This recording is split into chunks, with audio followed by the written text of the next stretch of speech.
We're here in eastern Congo in the city of Beni, about 70 or 80 kilometers from the Uganda border, just in the shadows of the Ruwenzori Mountains. This is an area of Congo that has been plagued by wars for the last 5 to 7 or 8 years. Both wars with surrounding countries and then also a lot of intertribal conflict in the area. And we're here working with the church, teaching pastors, also working with their musicians on worship and workshops that will help them provide resources for their communities to use in their church services and in their evangelism.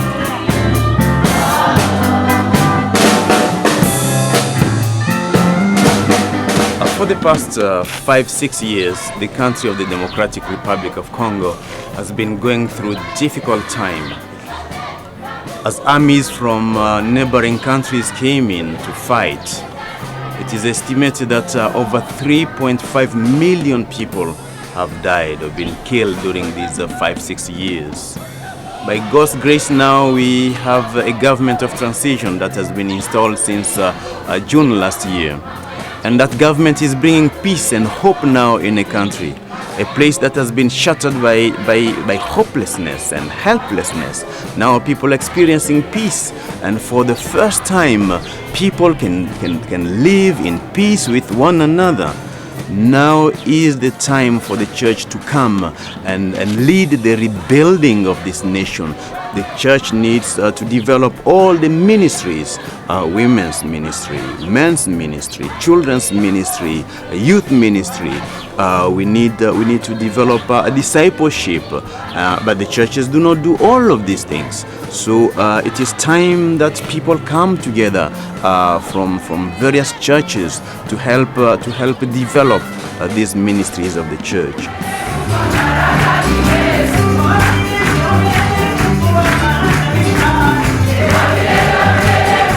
Elmbrook Church, which is located in Brookfield, Wisconsin, has been working in partnership with several different churches on several different continents, in Argentina, in Belfast in Northern Ireland and Europe, and then also a church in Nairobi, Kenya. And we've been partnering with them. So our team has come, a worship team from Elmbrook Church joining a worship team from Nairobi Chapel, coming here and working together with some of the worship leaders and the pastors from this area. Nairobi Chapel is an exciting place to worship.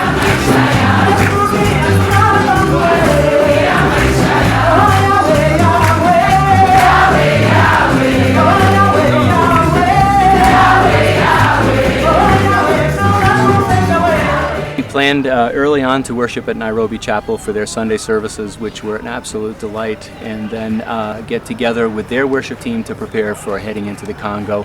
The whole trip from beginning to end was just an amazing experience.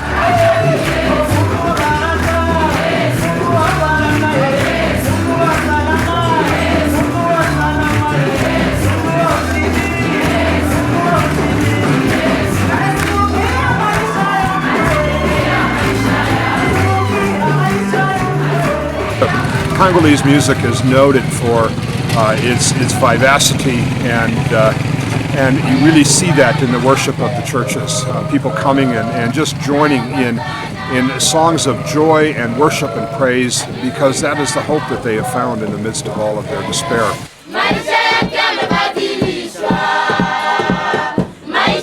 One thing that blew me away while I was here was just the music, the level of musicality that comes naturally to the people here.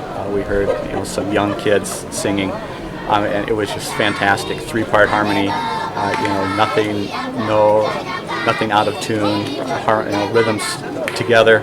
And that goes all the way through the adults as well. And it was that just one thing that just blew me away. Their musicality. It was just great to listen, and it just drew us in.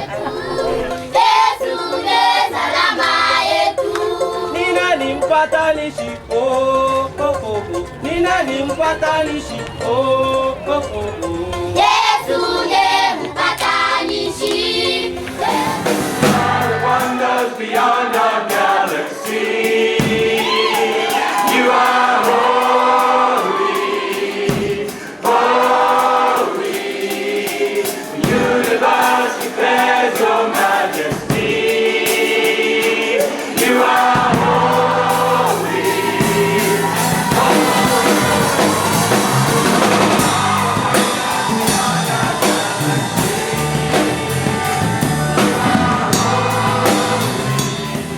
Yesterday we talked a lot about being in the Word, and that's one of the biggest needs for the churches here is that they don't get into the depths of the Word and being people of the Word. And so Dr. Casali and the leaders here have wanted the pastors, the ministry leaders, to really be people saturated by the Word, to have it living and active in their lives.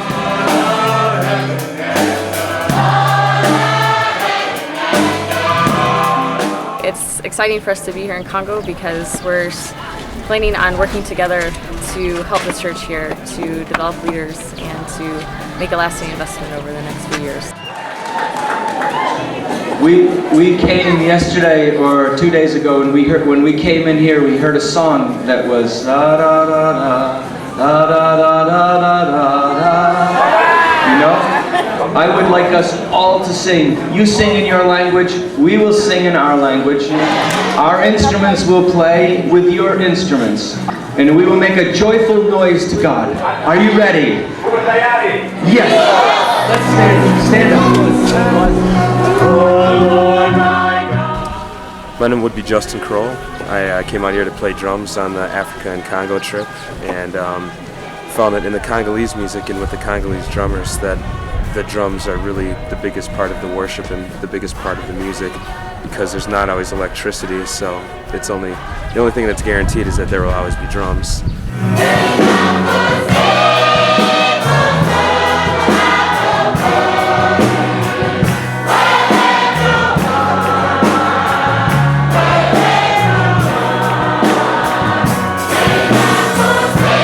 A very big surprise were the children.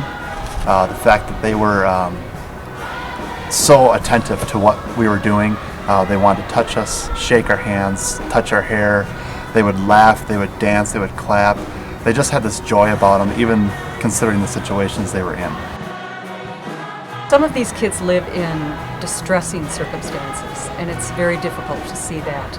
And yet they were always smiling, always happy to see us, wanting us to pick them up and hug them and touch them.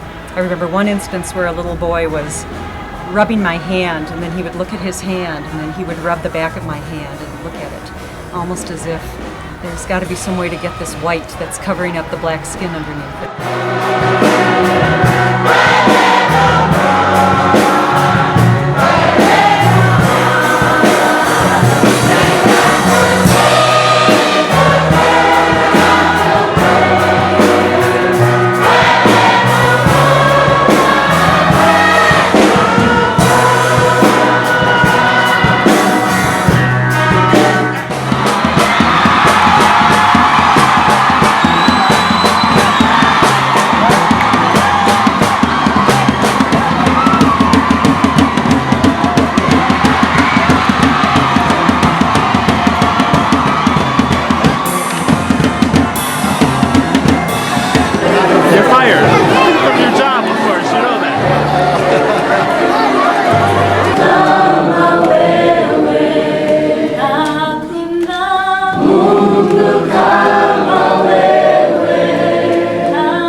This is a new way of doing mission in the 21st century.